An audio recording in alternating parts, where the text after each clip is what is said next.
Assalamualaikum warahmatullahi wabarakatuh. Selamat sore, salam sejahtera untuk kita semuanya. Hari ini saya akan menyampaikan perkembangan penanganan COVID-19 di Indonesia. Pemerintah melalui Kementerian Dalam Negeri telah mengeluarkan instruksi Mendagri nomor 57 tahun 2021 dan surat edaran Satgas nomor 22 tahun 2021 sebagai dasar hukum penyesuaian pengaturan PPKM beserta mobilitasnya. Di antaranya yang pertama, kegiatan operasional Posyandu dapat dilakukan dengan kapasitas 100% sebagai bagian dari upaya pelayanan kesehatan esensial kepada masyarakat.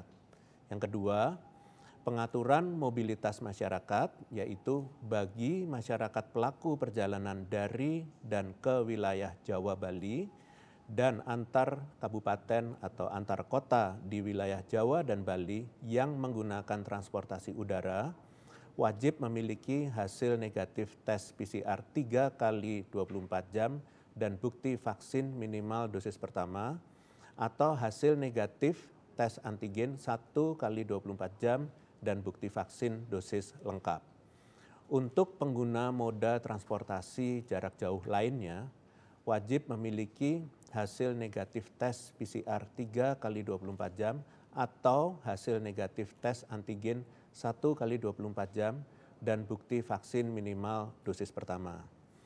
Bagi masyarakat pelaku perjalanan antar kabupaten atau antar kota di luar wilayah Jawa dan Bali yang menggunakan transportasi udara, wajib memiliki hasil negatif tes PCR 3 kali 24 jam atau hasil negatif tes antigen 1 kali 24 jam dan bukti vaksin minimal dosis pertama. Untuk pengguna moda transportasi lainnya, wajib memiliki hasil negatif tes PCR 3 kali 24 jam atau hasil negatif tes antigen 1 kali 24 jam dan bukti vaksin minimal dosis pertama. Yang ketiga, pengaturan kompetisi Developmental Basketball League atau DBL yang diperluas pelaksanaannya ke Surabaya, Bandung, Yogyakarta, dan Tangerang. Selain itu, dilakukan juga uji coba pertandingan semifinal dan final dengan menerima penonton langsung di stadion yang bertempat di Bandung dengan ketentuan hanya penonton dengan kategori hijau dalam aplikasi Peduli Lindungi dan yang mendapatkan undangan yang boleh masuk. Dan jumlah penonton maksimal 122 orang. Kemudian penegakan seluruh kebijakan ini adalah tanggung jawab bersama, sehingga masyarakat diminta untuk menegakkan dan mematuhi peraturan yang telah ditetapkan. Selanjutnya, perkembangan COVID-19 di masing-masing negara tentunya berbeda dan hal ini dapat dijadikan pembelajaran kita bersama. Studi kasus dapat digunakan untuk memprediksi perkembangan COVID-19 ke depan berdasarkan pola kenaikan kasus dan kebijakan aktivitas masyarakat di negara lainnya. Saat ini, perkembangan COVID-19 di Indonesia dapat dikatakan sangat baik, ditandai dengan penurunan kasus yang telah terjadi selama kurang lebih 3 bulan. Tidak hanya itu, penularan di Indonesia dikatakan rendah, dengan rata-rata penambahan kasus harian di angka 700 kasus dan kasus aktif yang hanya sebesar 0,29%. Kesembuhan pun sudah berada di angka 96,33%. Hal ini terjadi di tengah aktivitas masyarakat yang mulai kembali berjalan, bahkan meliputi pelaksanaan kegiatan berskala nasional dan persiapan kegiatan berskala internasional. Hal inilah yang membuat perkembangan baik ini diakui dunia. Bahkan Centers for Disease Control saat ini menempatkan Indonesia sebagai negara dengan level 1 di tengah pengendalian COVID-19 yang terus membaik. Saya mengapresiasi seluruh lapisan masyarakat yang turut berkontribusi dalam pencapaian yang baik ini. Pencapaian ini diraih melalui upaya berlapis yang terus-menerus dan kontribusi semua pihak, termasuk pembatasan mobilitas dan juga peningkatan cakupan vaksinasi dan disiplin protokol kesehatan pada kegiatan masyarakat.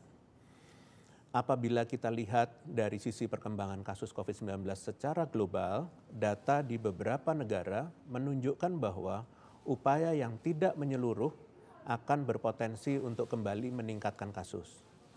Di Australia, Singapura, dan Vietnam, kasus COVID-19 dapat ditekan dalam waktu yang sangat lama, dengan jumlah kasus tidak lebih dari 50 per harinya. Australia dan Singapura bahkan lebih dari 60% penduduknya telah divaksin dosis lengkap. Namun, akibat varian Delta, begitu pembukaan aktivitas justru kasusnya langsung meningkat tajam hingga 40-90 kali lipat.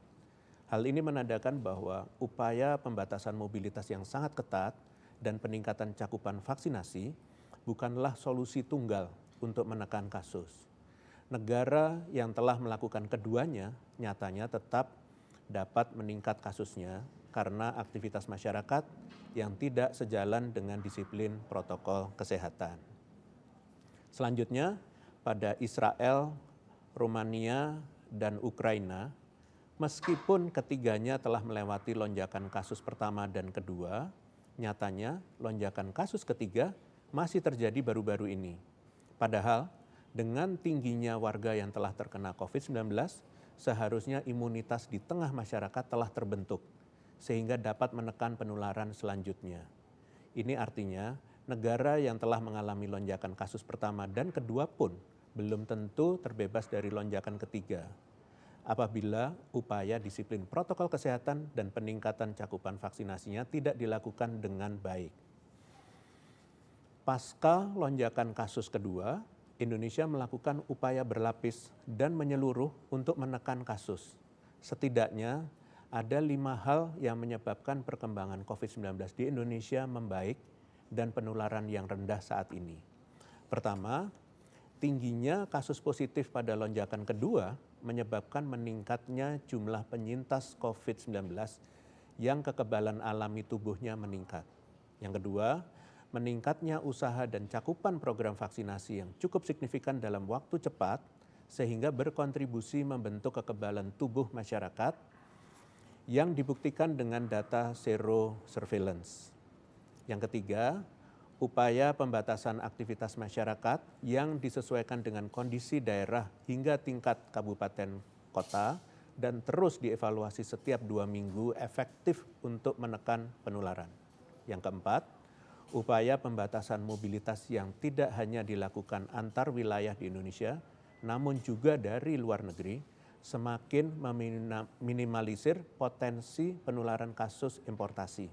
Dan yang kelima adalah pembukaan sektor sosial ekonomi dengan penuh kehati-hatian serta dibarengi dengan upaya disiplin protokol kesehatan 3M yang diawasi pada setiap sektornya. Menuju periode Natal dan Tahun Baru di akhir tahun nanti, penting untuk terus mengawasi pergerakan dan aktivitas masyarakat. Merujuk pada data tren kasus positif di 34 provinsi, terdapat 3 provinsi yang menunjukkan tren peningkatan di minggu terakhir, yaitu Jawa Barat, Gorontalo, dan Maluku Utara. Serta 6 provinsi yang di minggu sebelumnya juga mengalami peningkatan, yaitu Bengkulu, Lampung, Daerah Istimewa Yogyakarta, Banten, Sulawesi Barat, dan Papua. Hal ini perlu diantisipasi dan terus dievaluasi agar tidak kembali meningkat di minggu berikutnya. Cakupan vaksinasi untuk membentuk kekebalan tubuh masyarakat penting untuk terus ditingkatkan dan diperluas agar dapat tercapai perlindungan maksimal. Namun tetap perlu diingat bahwa vaksinasi saja tidak cukup untuk menekan penularan, seperti contoh yang terjadi di negara yang saya sebutkan sebelumnya. Negara dengan cakupan vaksinasi dosis lengkap tetap mengalami peningkatan kasus karena kendornya kedisiplinan protokol kesehatan, terutama penggunaan masker. Di tengah aktivitas sosial yang mulai kembali normal, seluruh lapisan masyarakat harus menerapkan disiplin protokol kesehatan secara ekstra agar tidak membuka celah terjadinya penularan. Membaiknya situasi COVID-19 di Indonesia diharapkan dapat mendukung proses pemulihan ekonomi di negara ini. Disiplin protokol kesehatan adalah modal utama kita untuk mendukung pemulihan ekonomi dan melakukan aktivitas sosial menuju periode akhir tahun dan di tahun baru 2022. Selanjutnya, saya akan mencoba menjelaskan jenis tes deteksi COVID-19 yang ada.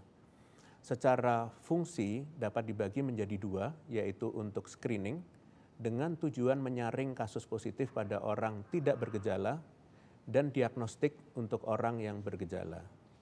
Berdasarkan metodenya, kita dapat membaginya menjadi 3 bagian. Yang pertama ialah tes molekuler yang berfungsi mendeteksi virus COVID-19 melalui material genetiknya, yaitu asam nukleat dan tergolong tes diagnostik. Tes molekuler ini memiliki sebutan lain, yaitu Nucleic Acid Amplification Test atau NAAT. Beberapa contoh tes molekuler ini yaitu RT-LAMP, kemudian tes cepat molekuler atau TCM, dan RT-PCR. Tes molekuler ini memiliki sifat paling sensitif mendeteksi sehingga seluruh jenis tes molekuler ditetapkan sebagai gold standard. Umumnya membutuhkan fasilitas laboratorium untuk pengolahan spesimen hasil swab dan membutuhkan durasi yang cukup lama hingga 1 kali 24 jam untuk memberikan hasil diagnostik. Tes ini baiknya dijadikan opsi untuk mendiagnosis kasus sedini mungkin, khususnya pada saat positif yang belum menunjukkan gejala. Selain itu, tes molekuler digunakan untuk memastikan kembali kasus bergejala yang menunjukkan hasil negatif pada uji sebelumnya dan mendukung upaya sequencing mendiagnosa kasus positif dengan varian COVID-19 khusus. Yang kedua ialah tes antigen yang berfungsi mendeteksi virus COVID-19 melalui bagian luar protein virus atau disebut antigen. Metode testing ini tidak membutuhkan pemrosesan di laboratorium dan hasilnya dapat sekitar 15 sampai dengan 30 menit setelah spesimen hasil swab dilakukan. Metode antigen cukup unik karena dapat dijadikan sebagai metode screening maupun diagnostik tergantung situasi dan kondisi penggunaannya. Dalam keadaan kondisi kasus yang tinggi dan keterbatasan fasilitas, rapid antigen dapat digunakan sebagai alat diagnostik dengan catatan alat harus dipastikan memiliki kemampuan deteksi yang tinggi dan mendapatkan rekomendasi oleh Badan Kesehatan Internasional. Saran penggunaan tes antigen ini ialah untuk mendeteksi kasus positif pada kumpulan kasus dalam jumlah yang banyak secara lebih efisien dan memonitoring berkala tren kasus populasi berisiko. Ketiga, yaitu tes antibodi yang bertujuan untuk mendeteksi terbentuknya antibodi spesifik yang diproduksi tubuh akibat reaksi dengan antigen, baik karena infeksi alamiah ataupun vaksinasi. Untuk itu, tes ini dapat melihat riwayat penyakit COVID-19 pada seseorang di masa lampau. WHO tidak direkomendasikan penggunaan alat ini untuk screening maupun peneguhan diagnosa.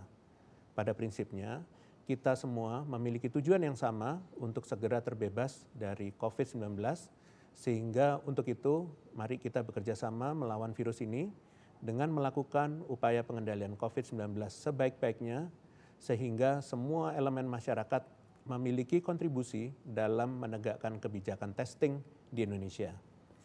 Pertama, laboratorium rujukan untuk pemeriksaan COVID-19 yang telah terdaftar dalam www.litbang.kemkes.go.id/laboratorium pemeriksa COVID-19 maupun tercantum dalam aplikasi Peduli Lindungi sudah sepatutnya memiliki tanggung jawab menyediakan layanan yang berkualitas, yaitu dengan menggunakan testing kit yang telah terstandar dengan tujuan dapat memberikan hasil yang akurat. Daftar merek testing kit deteksi COVID-19 yang telah mendapatkan izin edar dari Kementerian Kesehatan dapat diakses di info-alkes.kemkes.go.id yang diperbaharui secara berkala per 3 bulan. Yang kedua, produsen mampu melakukan monitoring dan evaluasi kualitas testing kit setelah digunakan oleh masyarakat secara berkala yang diawasi oleh institusi kesehatan seperti Kementerian Kesehatan untuk PCR dan dinas kesehatan setempat untuk rapid antigen agar dipastikan tetap baik akurasinya selama digunakan di masyarakat. Yang ketiga, yaitu transparansi dari produsen serta institusi kesehatan yang bertanggung jawab menyampaikan hasil monitoring dan evaluasi alat tes yang telah digunakan kepada publik secara berkala. Yang keempat, masyarakat pun harus memahami bahwa pemberlakuan alternatif syarat perjalanan yaitu PCR atau antigen serta protokol kesehatan selama perjalanan untuk mobilitas jarak jauh dalam negeri adalah bentuk kehati-hatian pemerintah, mengingat dibutuhkan akurasi tinggi untuk menghasilkan hasil diagnostik yang tepat. Untuk itu, masyarakat diharapkan juga cermat memilih jasa penyedia layanan testing, yaitu yang telah mendapatkan izin dari Kementerian Kesehatan untuk lab PCR dan Pemda setempat untuk penyedia jasa layanan tes antigen.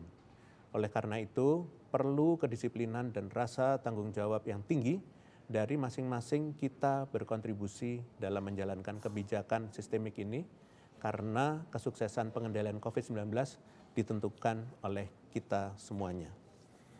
Sebelum menutup konferensi pers hari ini, berikut adalah beberapa informasi tambahan terkait COVID-19 di Indonesia.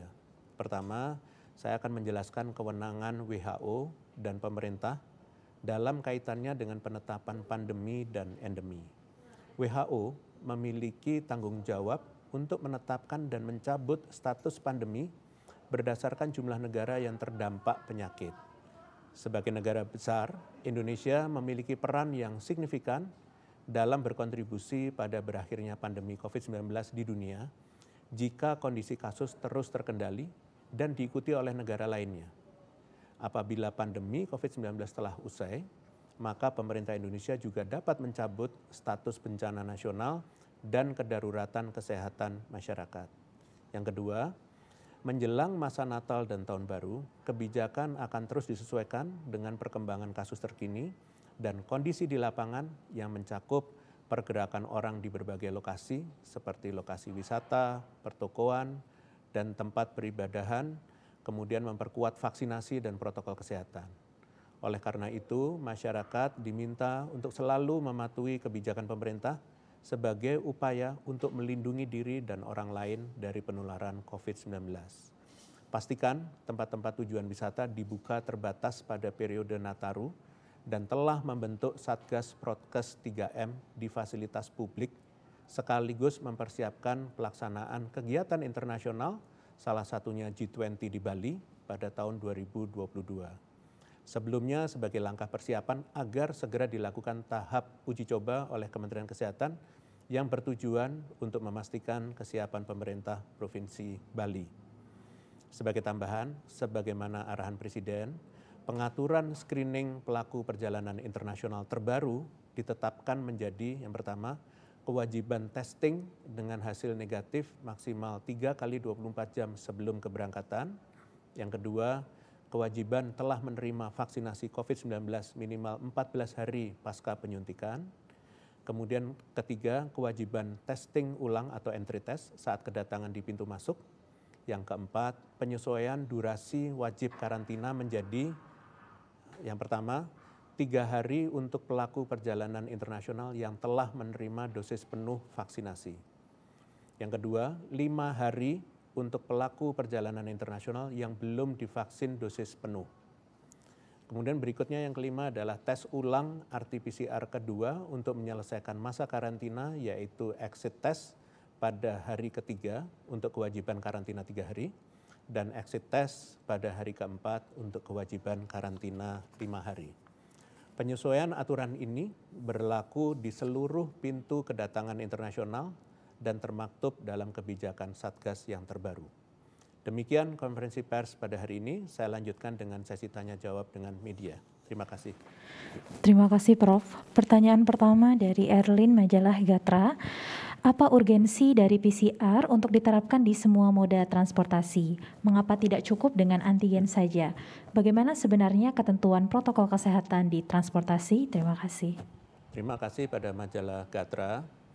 Dalam upaya screening, diagnostik, dan upaya pengendalian COVID-19 lainnya, pemerintah berusaha menyesuaikan fungsi tiap metode testing dengan situasi kasus nasional dan daerah, kondisi aktivitas masyarakat, dan kesiapan sarana dan prasarana.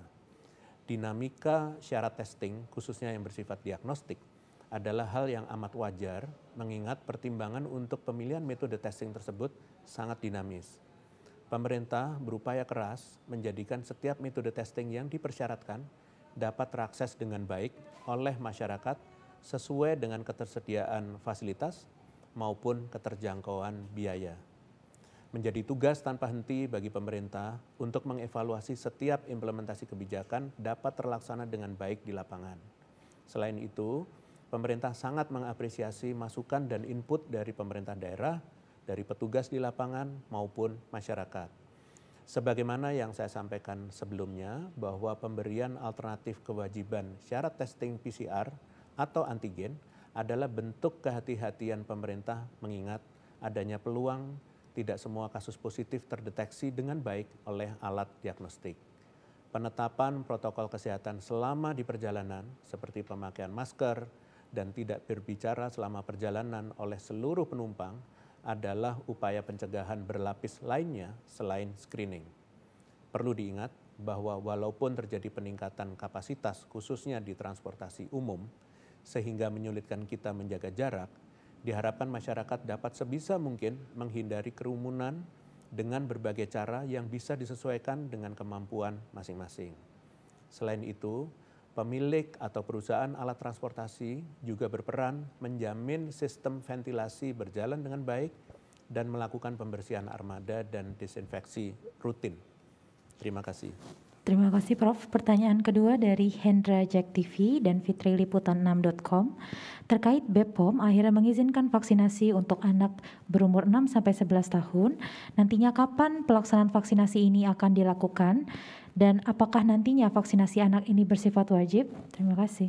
Terima kasih kepada Jack TV dan Liputan 6.com. Sebagaimana yang disampaikan oleh Menko PMK, vaksinasi anak usia 6 sampai dengan 11 tahun dilakukan setelah cakupan vaksinasi dosis pertama secara nasional telah melebihi 70% dari total sasaran target vaksinasi dan lebih dari 60% populasi lansia, dan vaksinasi ini dimulai dari kabupaten kota yang telah memenuhi target tersebut. Kemudian pemerintah berusaha mencapai target ini di akhir tahun 2021. Nantinya target vaksinasi pada anak menyentuh sekitar 26,4 juta orang dengan kebutuhan 2 dosis per orang. Vaksinasi pada target akan menjadi wajib dalam rangka melindungi diri sendiri dan orang lain di sekitarnya, mengingat kegiatan aktivitas sosial masyarakat termasuk di sektor pendidikan secara bertahap kembali berjalan normal. Terima kasih. Terima kasih Prof. Pertanyaan terakhir dari Vira Pro 3 RRI. Pemerintah kembali berencana mengurangi masa karantina pelaku perjalanan luar negeri dari 5 hari menjadi 3 hari. Apa pertimbangannya? Bagaimana dengan risiko masa inkubasi COVID-19 dan varian-varian baru COVID-19? Terima kasih Pro 3 RRI. Pada prinsipnya, setiap penyesuaian kebijakan yang dilakukan sudah mempertimbangkan masukan pakar terkait perkembangan riwayat alamiah penyakitnya, serta petugas di lapangan terkait teknis screeningnya. Selain itu, cakupan vaksinasi, hasil survei dari seroprevalensi, serta upaya pemulihan ekonomi bertahap juga menjadi aspek yang dipertimbangkan. Kebijakan pembaharuan dan ini sudah dilakukan, dan selain itu cakupan vaksinasi hasil survei juga dilakukan dengan baik untuk dipertimbangkan. Terima kasih. Dengan demikian konferensi pers pada sore hari ini berakhir. Terima kasih atas perhatiannya. Selamat sore. Wassalamualaikum warahmatullahi wabarakatuh.